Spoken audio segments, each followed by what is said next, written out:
How to run a co-op or a community, part 1. And we're going to talk about how to have meetings, how to have good meetings. The reason I'm starting here with meetings is that it's a really practical thing. Makes a big difference with a short amount of movement and change. There are a whole lot of other things that are kind of more deeper, impactful on a level of consciousness and on a level of really understanding how things function. But if you can just run a good meeting, oh my God, it makes a difference. So, first thing is, what's wrong with our meetings? A meeting is not a conversation. It's not the same thing. When you have a conversation, you share what's on the top of your mind. I'm interested in this and I'm interested in that. And if the other person is interested in the same thing, then you'll keep talking about that topic. And if they're not interested, then they'll pick up on another bit that they're interested in, and it will go where they're interested. This is great for a conversation because what you're trying to do in a conversation is to develop a connection. And connection is developed, at least in conversation, by discussing things that interest both of you. So you're having a conversation where you feel like you are interested and engaged, and the other person is also interested and engaged, and the kind of positive energy builds, and then you connect. Nice. Meetings, it's good to connect too, but that's not the point. I mean, it's really important to connect. And if we can have connected meetings, that's great. But we are actually trying to achieve a particular goal. We're trying to get something done, something discussed. So if you find that people are complaining, we're talking all the time and not getting anything done, it's not about the quantity of talk, it's about the quality of the talk. It's about that you haven't actually focused on talking where it needs to be talked about. And thinking about talking as a job rather than just something that we do socially. So when you take it as a job, then you actually have to focus in the right direction. So let me give you an example of what goes wrong in meetings. Basically, we have 6 thinking hats. Edward de Bono talked about 6 thinking hats. If you want to look it up, easy to find. Edward de Bono, 6 thinking hats. He's got a book, he's got concepts, they're really famous. Anyway, these are the different ways that people think about life. I don't have hats, so I'm using pieces of clothing. And of course, most of the time you don't use anything, you just do it in your imagination, but it's going to make the video more interesting, isn't it? I hope so. So we have the red hat.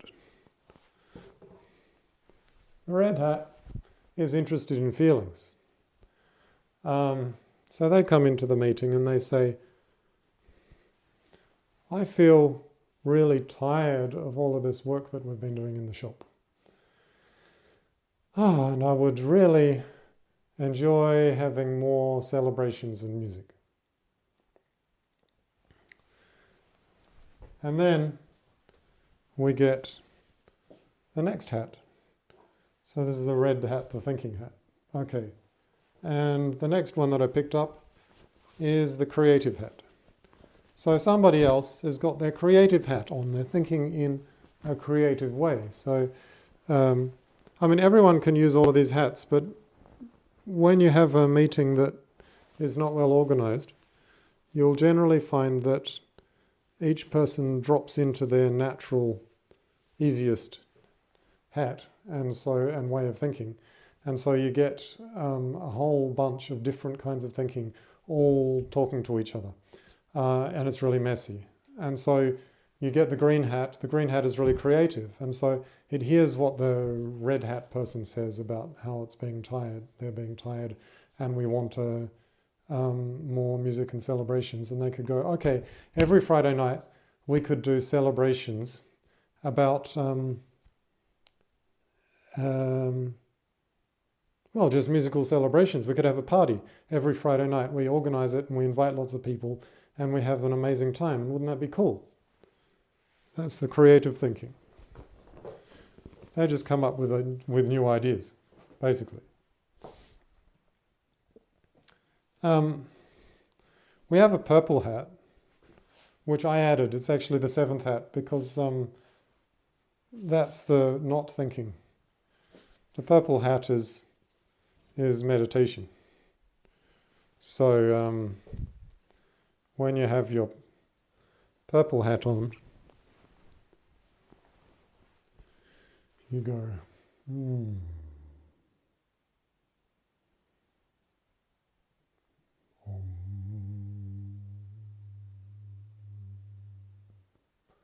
And the purple hat person may say, okay, let's start with a prayer.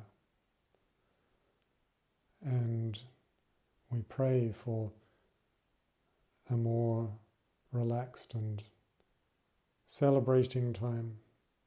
And may we be able to create this business in a really effective and fun way. And may we be able to do things that celebrate and make us happy. So what you'll notice so far is that we've got a whole series of different comments that people have made, but each comment goes in a completely different direction. So if I put the black hat on, the black hat is about negativity, criticism. Now, criticism is very valuable in its place. It can also be very disturbing out of its place. So, this is the one that is very cautious and careful and says, putting on a celebration on Friday nights would actually be really tiring. And I think it might make you more tired than you already are. I'm not sure that's a good idea.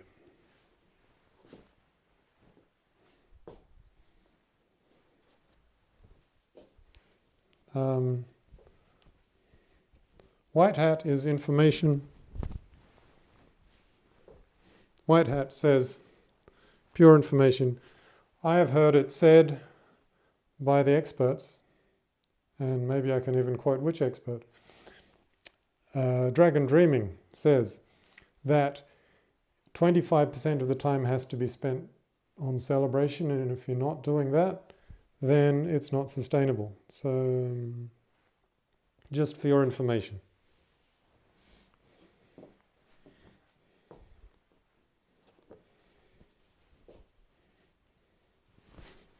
Oh, this one's too small. Yellow hat is about positivity and all of the good things.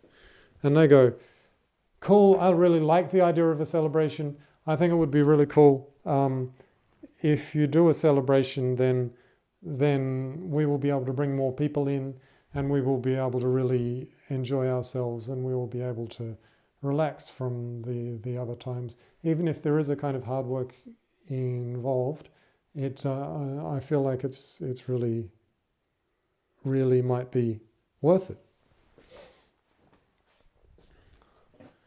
And the blue hat person comes along and they say, blue hat is about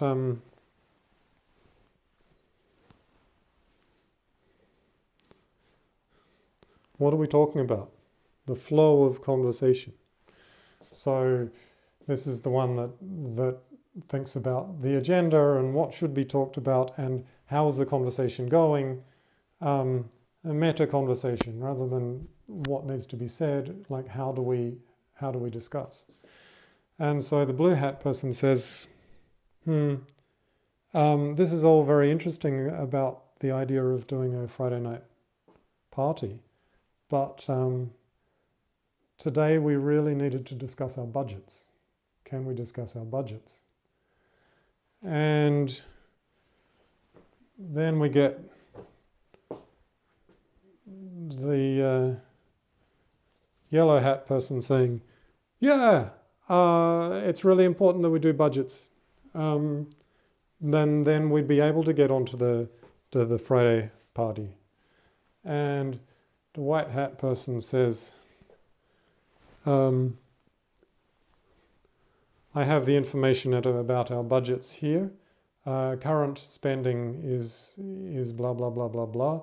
And we have a whole report of what's going on in the expenditures. And the black hat person says, I think we're spending too much money on this particular point. Green hat says, I think we could do more with this one. We could do more with, like we could spend more money on film nights.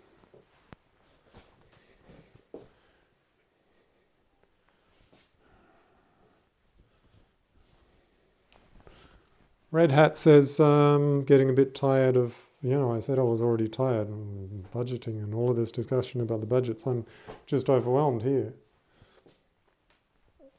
And the purple hat says, I can't really handle all of this intellectualizing. I'm going to go downstairs and meditate. So, it's messy. And what tends to happen is that we have all of these different ways of thinking scatter in different directions. And the only one that tries to pull them together and has some ability to pull them together is the blue hat. The blue hat says, okay guys, let's talk about budgets. And maybe if they're willing to listen and follow what the blue hat says, then people start talking about budgets and things get done a little bit. But what often happens is that the blue hat is not given much recognition. There is no facilitator, leader of the meeting. There is no structure of the meeting. The meeting just flows on, and the people who are trying to organize it and make sure that things flow in the right way, the blue hat thinking that has the potential to make things flow well, doesn't get enough power, enough recognition. It's a very gentle kind of approach, and because it's so gentle, it actually can be quite easily overwhelmed by all of the other things that are going on. However, if you put somebody like that with some role as a facilitator, then you can actually run a really good meeting. What I'm looking for is my eraser.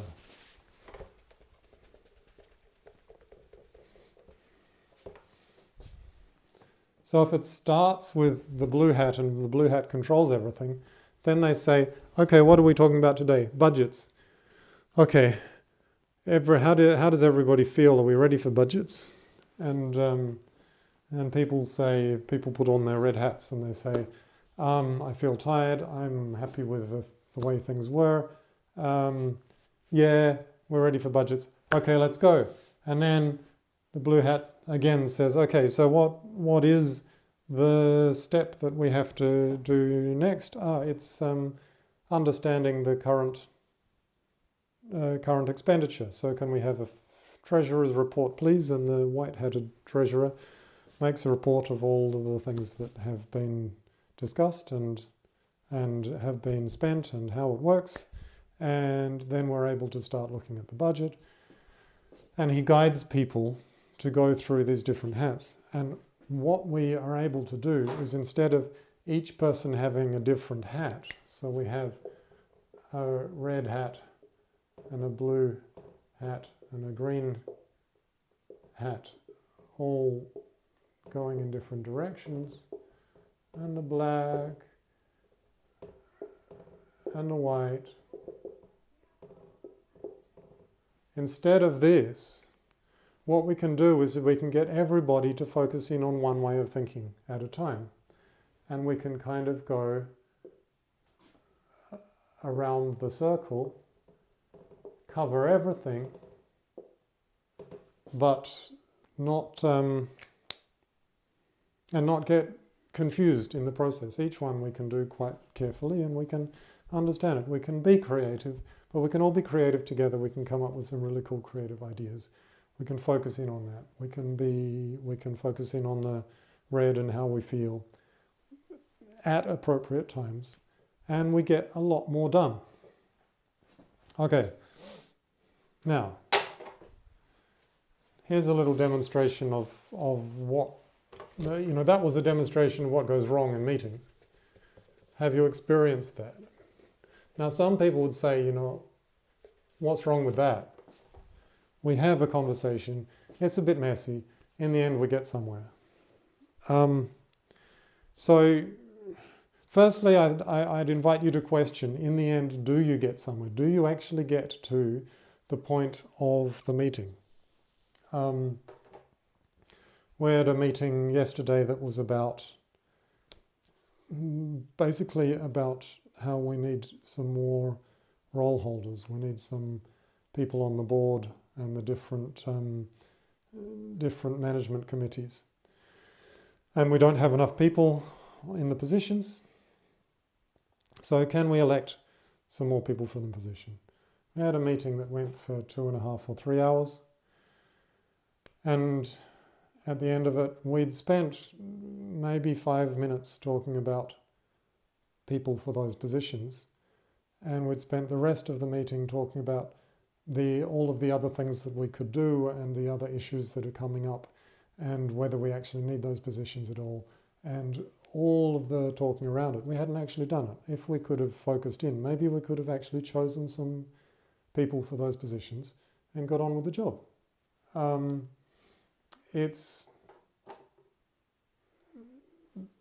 It often happens that the actual point doesn't get discussed, or at least doesn't get discussed to the level of resolving the issue. The next thing is that we're talking about a co-op. Now, I said communities and co-ops. If you're thinking about a community separately, I invite you to consider that communities run best if they're registered as cooperatives. Cooperatives is the best structure for them, in my opinion, I guess. But I'm going to demonstrate that in other sections of this educational material.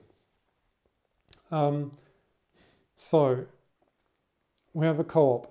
We're not an association. An association is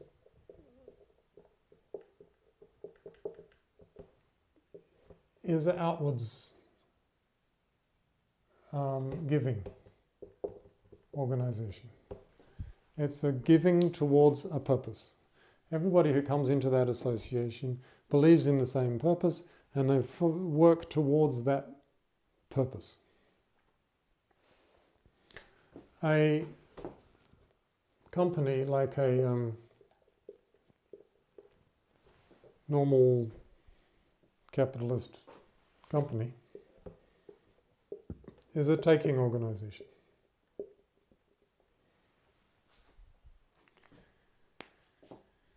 Tries to bring in money, tries to bring in resources to pay people.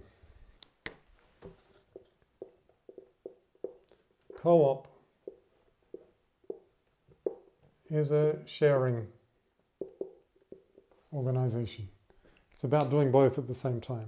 It's about giving and receiving, which means that a lot of the elements of pure altruism, I'm just going to be selfless and give and give and give, don't work that well.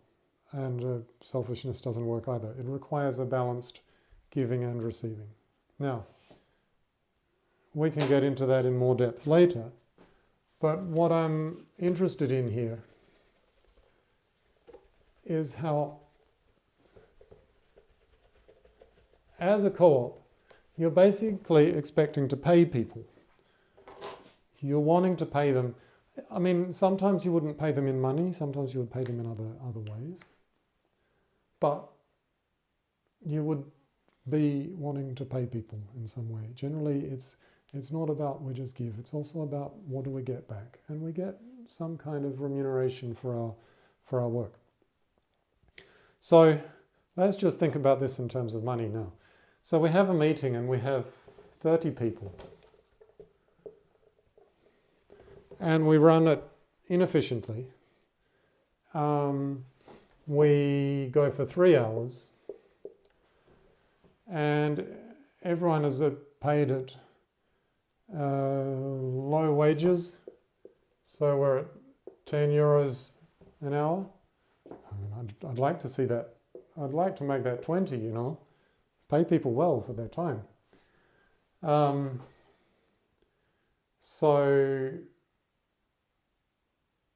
So we've got 3 hours, 30 people, that's 90 man hours. And if we multiply that by 10 euros, we would get 900 euros. And if we multiplied it by 20, we would get 1,800. So this meeting costs us 1,000 or 2,000 euros. Are we really ready to spend 2,000 euros on a meeting? If you think the meeting is important enough to be spending 2,000 euros on it, that's good. But we should be considering this, that having long meetings is very expensive. Perhaps if you're an association and you're doing this as a benevolent act, and maybe you're not thinking about getting paid, then you don't have to think in this way. But co-ops really do have to think in this way.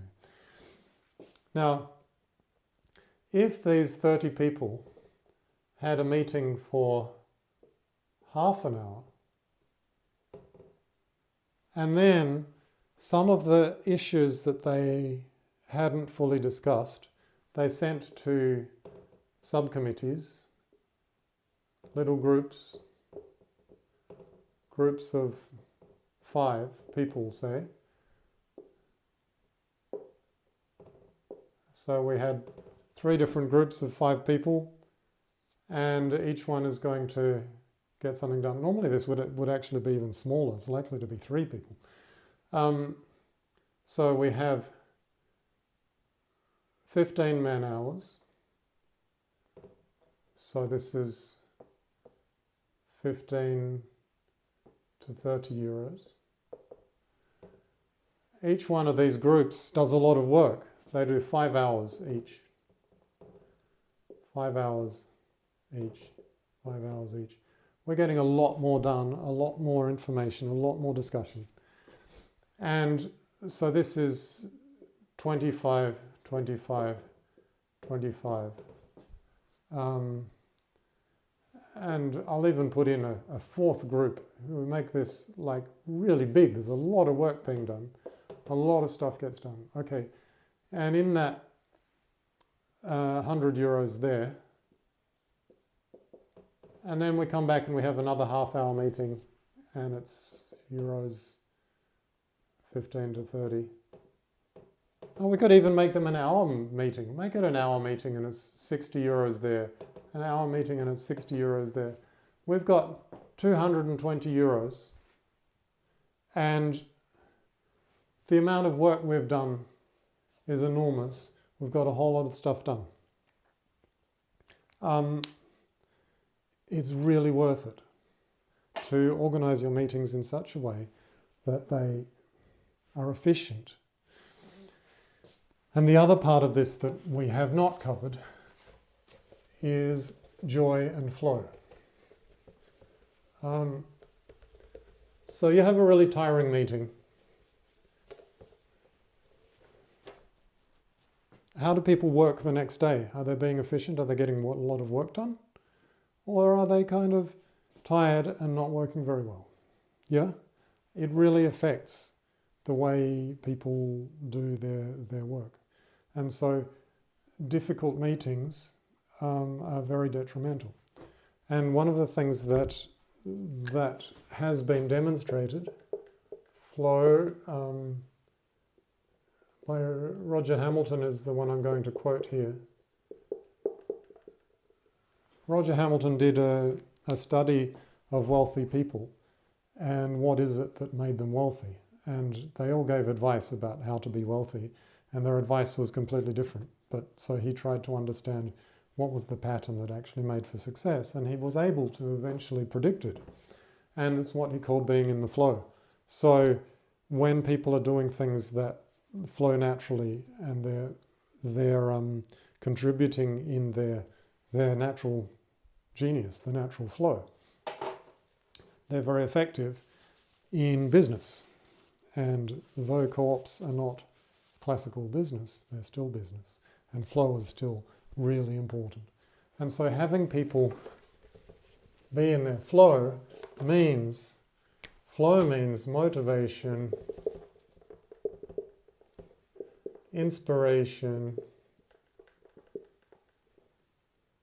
never bored, never stressed. You can't be stressed when you're in the flow because you're so busy enjoying what you're doing you don't even notice what's going on. You're too busy in it. There's levels of stress in a more literal sense that you're working and there's some stress on the body and mind, but you don't feel emotionally stressed. You feel inspired. So do your meetings feel like this? Do you come out of the meeting feeling motivated, inspired, excited, peaceful, flowing? If you don't, then those meetings are actually detrimental to your success. You need to be encouraging flow. Right. So, if I've convinced you enough that good meetings are important, then you can follow me into how do we do good meetings. How do we do good beatings, not beatings. Whoa. How do we do good meetings? Which will be my next video.